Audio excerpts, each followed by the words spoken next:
አሸነፈ ማን ተሸነፈ? ትናንትና ኤፍሬም ሰምቹ ይሄም ያሸንፈው እኛ ነን። ህይወት ነው ወይ? አረ ተረጋጊ። በመጀመሪያ ደረጃ ማለት ነው ድምጽሽ እንዴት እንደሚሰቀጥጥ ቡዜ የምትባይ ሴትዮ ማለት ነው። የምሬን ነው እንዴ! ቢያንስ መረጋጋት ይኖርሽ። በነገራችን ላይ የሰራሹ ክፉ ስራ ነው እንደዚህ ትክትክ የሚያደርግሽ ማለት ነው። እንደዚህ ሰው ሁሉ ቡዜ ልክ አይደለሽም እየተባልሽ አይ እኔ ልክ ነኝ ብለሽ በጩኸት ማለት ነው። በነገራችን ላይ በጩኸት ሰውን ማሳመን አይቻልም። በመጀመሪያ ደረጃ ማለት ነው በጩኸት ሰውን ማሳመን አይቻልም። ስለዚህ ይኸውልሽ ተረጋግተሽ ለማውራት ሞክሪ ከሰው ልጅ ጋር።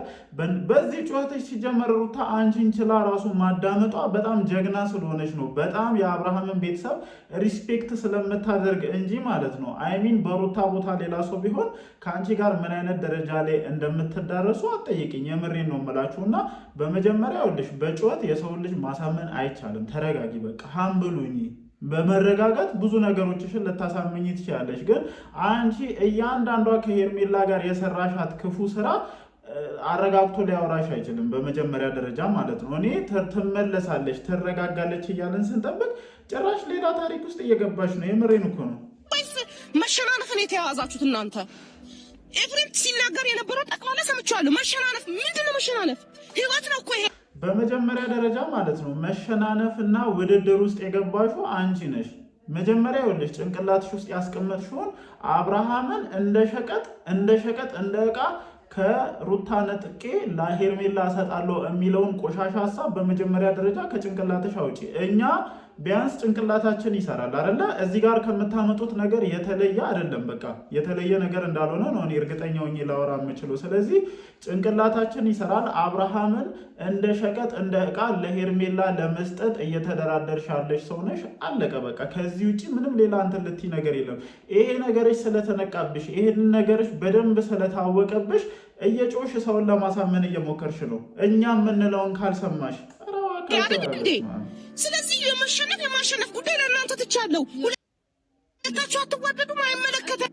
አንቺ ቤት ስመጣ እኔ ጋር እንዲሆን እፈልጋለሁ ካልሽ አንቺ ቤት ሲመጣ ነገ በማግስቱ እሷ እንድትመጣ እየጋበዝሻት ከሆነ እንዴት ነው ልንስማማ የምንችለው?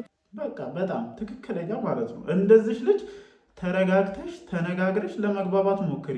ጥያቄዋን መመለስ ስለማትሺ ነው በነገራችን ላይ እየጮሽ ልጅቷን ቆሌዋን ለመግበፍ የምትሞክሪ ማለት ነው። አይደለም እዛ አጠገብሽ የቆመችውን እኛ እዚህ ስክሪን ላይ የምናየውን ሰዎች ቆሌ ድብን አድርገሽ እየገፈፍሽ ያለሽ ሴት ነሽ። በቃ ፔሪድ። ወሰኛለሁ ዛሬ ይህችን ሴትዮ ለመናገር ማለት ወሰኛለሁ። የምሬን ነው የምላችሁ። እንዴት ነው ልንደማመጥ? በሌለችበት አትስማማንም እኮ በሌለችበት አትስማማንም። እየሰማሁሽ በሌለችበት አትስማማንም። እኔና አንቺ ለምን እንደሆነ አይገባኝም። ለማንኛውም ማለት ነው አንቺን ከዚህ በላይ ታክሰን ልንሰማ የምንችልበት ምንም አይነት አንደበት የለንም። መጥሌ ለሩታ አንቺን እንደዛ ቆማ ይሄንን ጩኸትሽን ማለት ነው ይሄንን ለጆሮ ስቅጥጥ የሚያደርግ ጩኸትሽን ቁጭ ብላ ለምትሰማው መጥኔ ለሩታ ሌላ ምንም ልንል የምንችለው ነገር የለምና ብቻ በጣም ታሳዝናለች ሩታ ከምን አይነት ሰዎች ጋር እንደገጠመችና ከምን አይነት ሰዎች ጋር እንደተላተመች በግልጽ እየለየን ነው እየመጣን ያለ ነው ማለት ነው። ያንተ ደግሞ ማስመሰል እዛ ቦታ ላይ ሆነ እንዴት ነው የምታስመስለው አንተ? ለምን አንደኛህን ጎራህን አትለየም? ጎራህን ለይ እኮ በቃ። እኛን ካልሰማሽ አብርሃምን አታገኝም። እናንተን ሰምታ አይደለም በመጀመሪያ ደረጃች ልጅ አብርሃምን ያገኛችሁ። ጆሮ ካላችሁ የምታዳምጡ ሰዎች ከሆናችሁ እናንተን ሰምታ አይደለም አብርሃምን ያገኘችው። አብርሃምና እሷ የተገናኙበት የራሱ የሆነ ኬዝ አለ። ሲሳካላቸው ሲደላቸው ሁሉ ነገር መስመር ሲይዝላቸው ልትጠቃቀሙ የመጣችሁ ሰዎች ናችሁ። እርግጡን ግልጹን እንነጋገር ከተባለ ማለት ነው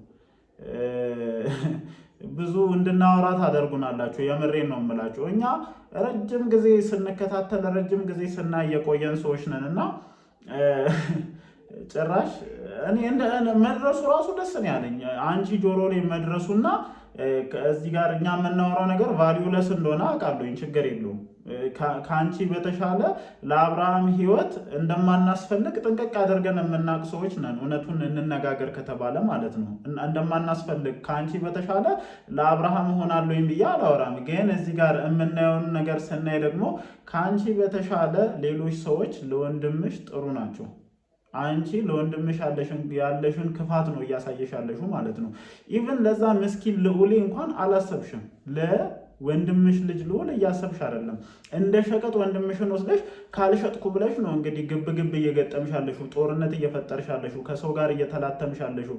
ከዛም አልፎ ደግሞ ማለት ነው አይ ስህተት ነው ይሄ መንገድ ትክክል አይደለም ስትባይ ሰውን በጩኸት ለማሳመን ሰውን የሆነ በማስፈራራት እንደዛ የሚባል ነገር የለም። በነገራችን ላይ ሩታ የአንቺን ያክል መጮህና መናገር ከብዷት ሳይሆን ማለት ነው። በነገራችን ላይ ሪስፔክት ስላላት ነው። ተቆንጥጣ ያደገች ልጅ ስለሆነች ሊሆን ይችላል፣ አላቅም። አሁን ይህንን ንግግሬ ወደ ሌላ ነገር ልተረጉሙት ትችላላችሁ እና ፕሊስ አንዳንዴ ሁሉም ሰው ትክክል አይደለንም የምንባል ከሆነ ወይም ሁሉም ሰው ትክክል አይደላችሁም የሚለን ከሆነ ራሳችንን መፈተሽ እንልመድ። በቃ እስኪ ምኑ ጋር ነው ነጥብ የጣልኩት? ምኑ ጋር ነው የተሳሳትኩት? ሰው እኮ ነን፣ የማነሳሳትበት ምንም አይነት ሪዝን የለም። አንቺ ግን በግላጭ ማለት ነው በግላጭ አንቺ የሚያስጠላው ደግሞ በግላጭ በአደባባይ ወንድሜን ካልሸጥኩ ተውኝ አንድ ሰው እንዳይገባ ብለሽ እሪ እያልሽ ነው። እና ይሄ እግዚአብሔርን በዛ ላይ ደግሞ በጣም ብዙ ሰዎችን የታዘብኩት ገብታችሁ ብዙዬ የኔ ጀግና ምንድን ነው ጀግንነቷ? ወንድሟን ለመሸጥ መሯሯጣ ነው ጀግንነት? አዎ አብርሃም ጤነኛ እንዳልሆነ እናውቃለን። አዎ አብርሃም እንደተቀየረ እናውቃለን። ይሄ ለማናችንም የተደበቀ ነገር አይደለም። ግን አብርሃም የሚድነው ለሄርሜላ በመስጠት አይደለም። አብርሃም የሚድነው ወደ ሄርሜላ በመመለስ አይደለም። አምነንሽ ነበር እኮ እግዚአብሔርን፣ እኔ አመኛት ነበረ። ምናልባት እቺ ልጅ የምር የወንድሟ ነገር ተቆርቁራ ነው የወንድሟ ነገር ተሰምቷት ነው ብለን አስበን ነበረ። ግን ያ እንዳልሆነ አሳየሽን እኮ። ለዛ ነው በደንብ እየመለስንልሽም እየተናገርንም ያለ ነው። ስለዚህ ይኸውልሽ ስህተት ነው። አንተኛው ደግሞ ማለት ነው አንተኛው መሀል ቤት ሆነ መጫወት የምትፈልገው አንተኛው ማለት ነው። ጥግን ያዝ። ከማን ጎራ እንደሆንክ በደንብ እናውቃለን። ስለዚህ ይኸውልሽ ሩታ ከምን አይነት ሰዎች ጋር እንደገጠምሽ በመጀመሪያ ደረጃ በደንብ ተረጂ። ብቻሽን ስለሆንሽ ነው። እሱ እኮ ተከቧል። በወንድሞቹ በእህቶቹ በዘመድ አዝማዶቹ ተከቧል። ብቻሽን የሆንሽው አንቺ ነሽ። ብቻሽን እየተጠቃሽ ያለሽው አንቺ ነሽ። ብቻሽን ነገሮችን ለማስተካከል እየጣርሽ ያለሽው አንቺ ነሽ። ስለዚህ ከምን አይነት ሰዎች ጋር እንደገጠምሽ በመጀመሪያ ደረጃ በደንብ ለየተሽ ወቂና መስመርሽን አስተካኪ። መሄድ ያለብሽን መንገድ አስተካኪ። አለበለዚያ ከነዚህ ሰዎች ጋር የገጠምሽው እንትን ቀላል እንዳልሆነ አስረግጬ ልነግርሽ እፈልጋለሁ። እግዚአብሔርን አንዳንድ ሰው እኮ ጭራሽ ስህተቱን እንደማመን ጭራሽ ልክ አይደለውም ብሎ እንደው እኮ ሌላው ቢቀር እጁን ያወጣል እኮ። በቃ ወደ ሄርሜላ ሄደዋል አይደለ? በቃ ቢያንስ እጅሽን አውጥተሽ እንደመቀመጥ ጭራሽ በኃይለ ቃል ማስፈራራት፣ ጭራሽ ሌላ አይነት ኧረ እግዚአብሔርን የማይመስል ነገር ነው። እኛ ደግሞ እኔ በበኩሌ ይኸውላችሁ ጋይስ ምንም በሉ ምንም ማለት ነው የማይመስል ነገር እያየሁኝ እዚህ ጋር ዝም ብዬ ልቀመጥ አልችልም። ወይም የማይመስልን ነገር ትክክል ቡዜ ጀግና ብዬ መጥቼ ላወራ አልችልም። ጀግና የሚሉት ይበሉሽ። ጀግንነትሽ ምኑ ጋር እንደሆነ ግራ ስለገባኝ ማለት ነው። እንግዲህ ጋይስ የምሬን ነው የምላችሁና መጨረሻ ላይ ጥለሻቸው እንዴት ሻይቻለሁኝ። በቃ መሆን ያለብሽን ነገር ከዚህ በኋላ ለአንቺ መንገር የሚጠበቅብን አይመስለኝም። መሄድ ባለብሽ መንገድ ሂጂ። አብርሃም አሁንም ከዛ ቦታ እንድታመጡት ይፈልጋል። በዛ መንገድ ሂጂ። ምሽት ላይ ሰርፕራይዝ የሆነ ቪዲዮ እንዳለ ቀንም ነግሬያችኋለሁኝ። ያ ቪዲዮ ሲለቀቅ መጥቼ ሀሳቤን እሰጣለሁኝ። ምን ሀሳብ አላችሁ በዚህ ቪዲዮ ዙሪያ? ሀሳባችሁን ኮመንት ሴክሽን ላይ አስፍሩልኝ። ይመቻችሁ።